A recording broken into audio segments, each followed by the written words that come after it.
Before this story begins, take 1 second and subscribe, because some stories pass time, and some quietly change the way you see your own life. This one did that to me. My name is Lauren. I'm 32 years old, and for a long time, I thought I understood what it meant to live. I didn't. I was existing. There's a kind of life that looks completely normal from the outside. You wake up on time. You handle responsibilities. You smile when appropriate. You go to bed exhausted. But inside, everything feels slightly distant, like you're watching your own life through glass. No big tragedy. No dramatic collapse. Just a slow fading of color.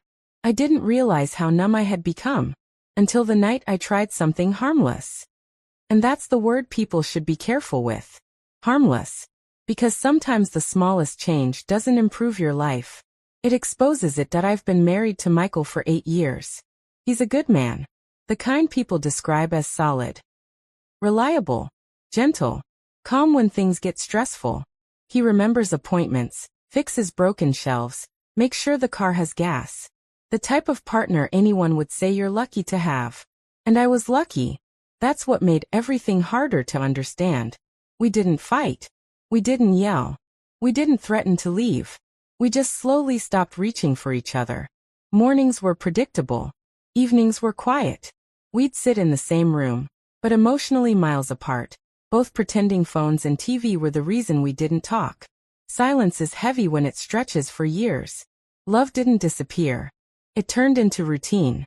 And routine can feel safe, while slowly making you disappear inside it. One night I was lying on the couch, scrolling without thinking. Just escaping. Then I saw it. Friday night social dance, singles and couples welcome. I almost kept scrolling, but something in me paused. I hadn't danced in years. I used to love it. The music, movement, the feeling of being fully in the moment. I showed Michael. I might try this Friday, I said casual. He smiled.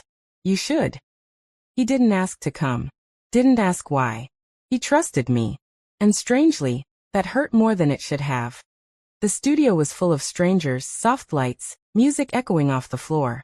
I felt awkward at first. Older than I remembered being. Then I met Jason. Confident but calm. Friendly, not pushy. He held out his hand and said, "You look like you belong on the floor." It was simple. But after years of feeling invisible, being seen felt powerful. The first dance wasn't romantic. It was light. Fun. Easy. But something inside me, something that had been asleep, stirred. I laughed freely. Moved without overthinking. Felt present in my own body. And that feeling was addictive. One Friday turned into every Friday. Jason and I talked between dances. Then after. Then during the week through messages. Nothing inappropriate. That's how emotional lines blur. Not with obvious mistakes, but with subtle closeness. He told me I had depth. Energy. That routine was dulling me. And I told myself it was harmless. I wasn't cheating. I was just feeling alive again. But attention, when you felt unseen, hits deeper than you expect. One night, everyone left except us. Music still played softly. Lights dim. He stepped closer.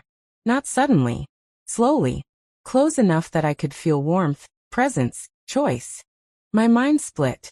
One voice, "You deserve to feel this." The other, "You're standing at a point you can't undo." For one terrifying second, I didn't want to go home. Not because I didn't love my husband, but because I loved how I felt right there. Seen. Chosen. Awake. And then the truth hit me. It wasn't Jason I wanted. It was the version of myself I thought I'd lost. We leaned in slightly. Then I stepped back. My hands were shaking. He said I didn't have to return to a life that felt empty. But he was wrong. Running doesn't heal emptiness. It just postpones it. When I got home, Michael was asleep on the couch. The TV flickered. Dinner sat untouched. He must have waited. That quiet image hurt more than any argument could have. Because betrayal doesn't start physically. It starts emotionally. In distance, silence, longing you don't address. I realized I had already left him in my mind. And that terrified me. Guilt doesn't shout. It sits quietly in your chest. I deleted Jason's number the next morning. Blocked messages. Never returned. Not because I was strong. Because I was scared of who I was becoming. Michael noticed something was off. One evening he asked, "Are you okay?" And for the first time in years, I told the truth. I feel lost. Not the whole story, but the real emotion. He didn't interrogate. Didn't accuse. He just held me and said, "Then we'll figure it out together." That quiet kindness shattered me more than anger would have. Healing didn't happen overnight. It was awkward. Honest. Sometimes uncomfortable. We started talking, really talking. About loneliness. Boredom. Fear of aging. Feeling invisible. We traveled to small places. Took walks without phones. Sat in silence without escaping into screens. We learned each other again. Love didn't come back as fireworks. It came back as effort. Choosing each other on ordinary days. Attention feels like love when you're starving emotionally. But attention is temporary. Love is built in uncomfortable conversations, patience, and showing up when it's easier to escape. Trying something new didn't fix my life. It revealed what was broken. And gave me a choice. Run from emptiness. Or face it that we still argue sometimes. We still burn breakfast. But we laugh more. Talk more. Notice each other. Our love isn't thrilling. It's intentional. And that's deeper than excitement. If I could speak to the woman I was back then, I'd say, "You're not empty. You're unheard. Even by yourself." Don't look for aliveness in strangers. Look for honesty in your own home.